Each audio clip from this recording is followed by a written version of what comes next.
ताज्या बातम्यांसाठी पाहत रहा तिचा सागर न्यूज। आष्ट्याची ऐतिहासिक भावई 1200हून अधिक वर्षांची शाक्त परंपरा आणि लोकसंस्कृतीचा अद्वितीय वारसा। सांगली जिल्ह्यातील वाळवा तालुक्यातील आष्टा हे शहर केवळ व्यापारीदृष्ट्या नव्हे तर धार्मिक आणि सांस्कृतिक परंपरेसाठीही प्रसिद्ध आहे।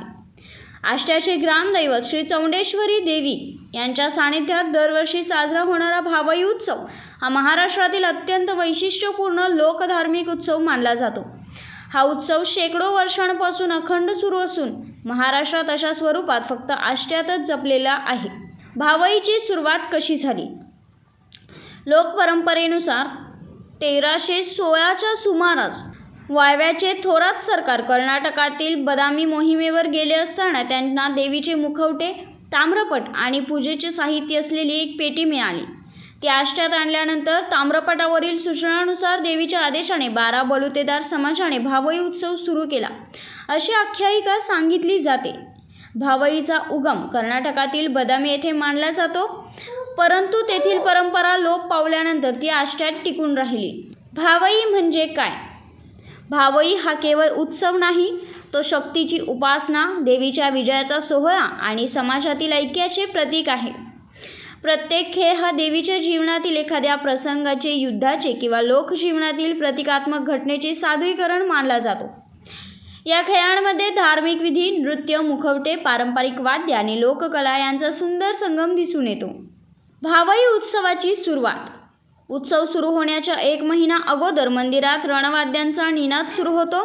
त्यानंतर ज्येष्ठ वद्य दशमी या दिवशी दिवाविधी करून भावईला प्रारंभ होतो आणि या भावई उत्सवात एकूण अनेक खेळ साजरे केले जातात आणि या उत्सवाची सांगता आषाढी एकादशीला होते। पहिला दिवस दिवाविधी। अखंड ज्योतीने होते भावईला प्रारंभ। देवीला दिले जाते उत्सवाचे निमंत्रण। भावईच्या पहिल्या दिवशी श्री चौंडेश्वरी देवीसमोर अखंड दिवा प्रज्वलित केला जातो। हा दिवा संपूर्ण उत्सवभर तेवत ठेवला जातो। ही ज्योत देवीच्या चैतन्याचे, शक्तीच्या आणि अंधारावर प्रकाशाचे विजयाचे प्रतीक मानले जाते। लोकमान्यतेनुसार या दिवशी देवीला भावई उत्सवासाठी औपचारिक आमंत्रण दिले जाते। उत्सवाची सुरुवात अखंड ज्योत प्रज्वलित करून देवीला उत्सवाचे निमंत्रण दिले जाते। प्रकाश म्हणजे शक्ती आणि ज्ञानाचे प्रतीक। दुसरा दिवस कंकण विधी। कंकण बांधून घेतला जातो, देवीच्या सेवाभावाचा संकल्प। दुसऱ्या दिवशी भावईतील मानकरी, कलाकार आणि सेवेकरी देवीसमोर कंकण बांधतात। या कंकणाचा अर्थ म्हणजे उत्सव पूर्ण होईपर्यंत संयम, शिस्त आणि निस्वार्थ सेवाभाव राखण्याची प्रतिज्ञा। भावईतील मानकरी व कलाकार देवीसमोर कंकण बांधतात।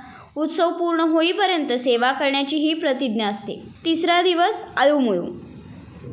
आळूमुळू खेळातून साकारतो सृष्टीच्या आरंभाचा संदेश। आळूमुळू हा भावईतील अत्यंत प्राचीन खेळ आहे। लोकश्रद्धेनुसार हा खेळ सृष्टीची निर्मिती, निसर्ग आणि देवीच्या मातृशक्तीचे प्रतीक मानला जातो। देवीच्या बालरूपाची आणि सृष्टीच्या आरंभाची प्रतिकात्मक मांडणी म्हणजेच आळूमुळू। चौथा दिवस घोडी खेळ। घोड्यावर आरूढ देवी युद्धासाठी सज्ज होत असल्याचे प्रतीक। घोडी खेळातून दिसतो देवीचा पराक्रम आणि युद्धाचा संदेश। घोडी हा भावईतील सर्वात लोकप्रिय खेळांपैकी एक आहे। घोडा हा शौर्य, वेग आणि विजयाचे प्रतीक मानला जातो। देवी राक्षसांचा संहार करण्यासाठी युद्धाला निघाल्याचे प्रतीक म्हणून हा खेळ सादर केला जातो। यात शौर्य आणि पराक्रमाचे दर्शन घडते। पाचवा दिवस पिसे। पिसे खेळातून होते देवीच्या सैन्याची सज्जता। पिसे म्हणजेच युद्धाची तयारी। या खेळातून देवीचे सैन्य राक्षसांविरुद्ध सज्ज होत असल्याचे प्रतिकात्मक दर्शन घडते। देवीच्या सैन्याची सजावट आणि युद्धपूर्व तयारीचे प्रतीक म्हणजेच पिसे। त्याच दिवशी कर तोडणे। कर तोडणे म्हणजेच थोडक्यात द्यायची अग्निपरीक्षा। अग्नीसमोर उभं राहणं सोपं नसतं, पण देवीचं सैन्य मागे हटत नाही, तर त्या झाडावरून उडी मारणे। अग्नीसमोर उभं राहणं सोपं नसतं, पण देवीचं सैन्य मागे हटत नाही। धगधगत्या जाळावरून घेतलेली उंच उडी, उंचावर बांधलेले तोरण आणि श्रद्धेचे अंतिम परीक्षा म्हणजेच कर तोडणे। कर तोडणे म्हणजेच धैर्य, विश्वास आणि समर्पणाचा जिवंत अनुभव। सहावा दिवस जोगण्या। जोगण्या म्हणजे देवीच्या शक्तींचे जिवंत रूप। जोगण्या या देवीच्या सेविका आणि शक्तिरूप मानल्या जातात। या खेळात देवीभोवती नृत्य करून भक्ती, शक्ती आणि संरक्षणाचा संदेश दिला जातो. देवीच्या सेविका किंवा योगिनींचे प्रतीक. या खेळातून देवीच्या विविध शक्तिरूपांचे दर्शन घडते. 7वा दिवस लोट. वाईट शक्तींवर देवीच्या विजयाचे प्रतिकात्मक सादरीकरण. 8वा दिवस मुखवटे. भावईतील मुखवटे. 700 वर्षांची परंपरा आजही जिवंत. मुखवटे हे भावईचे सर्वात मोठे आकर्षण आहेत. देव, देवी, राक्षस, वीर आणि विविध पात्रांचे मुखवटे घालून कलाकार युद्धाचे प्रसंग सादर करतात. हे मुखवटे अत्यंत पवित्र मानले जातात. भावईतील सर्वात आकर्षक खेळ. विविध देव, देवी, राक्षस आणि योद्ध्यांचे मुखवटे परिधान करून युद्धाचे नाट्य सादर केले जाते. लोकमान्यतेनुसार हे देवी आणि दैत्य यांच्यातील संघर्षाचे चित्रण आहे. लहू. राक्षसवध आणि धर्मरक्षणासाठी दिलेल्या बलिदानाचे प्रतीक. पाखरे. शांतता, समृद्धी आणि निसर्गाशी असलेल्या नात्याचे प्रतीक. बाजले. पारंपरिक वाद्यांच्या गजरात देवीचा विजय साजरा केला जातो. चोर सती. चांगले आणि वाईट, सत्य आणि असत्य यांच्यामधील संघर्षाचे प्रतिकात्मक सादरीकरण. चिटक्या मिटक्या. उत्सवातील शेवटच्या टप्प्यातील लोककलात्मक आणि विनोदी सादरीकरण. मुखवट्यांचे विशेष महत्त्व. भावईतील मुखवटे हे शेकडो वर्षांची परंपरा जपणारे आहेत.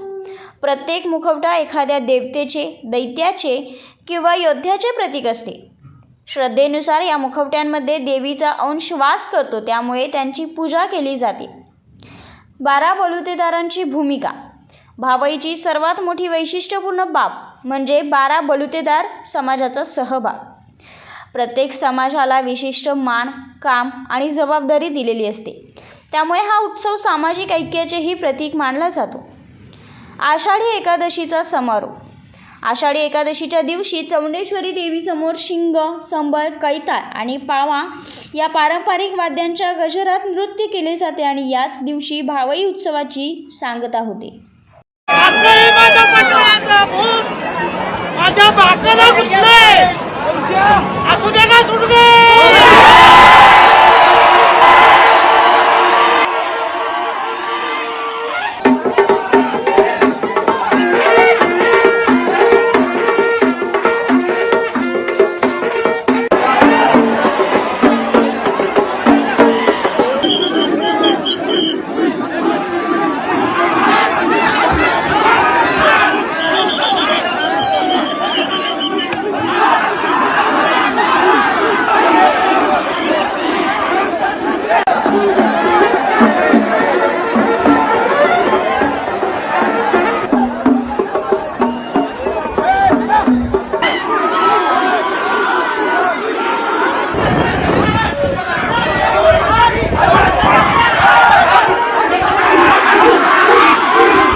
ब्युरो रिपोर्ट, तिचा जागर न्यूज.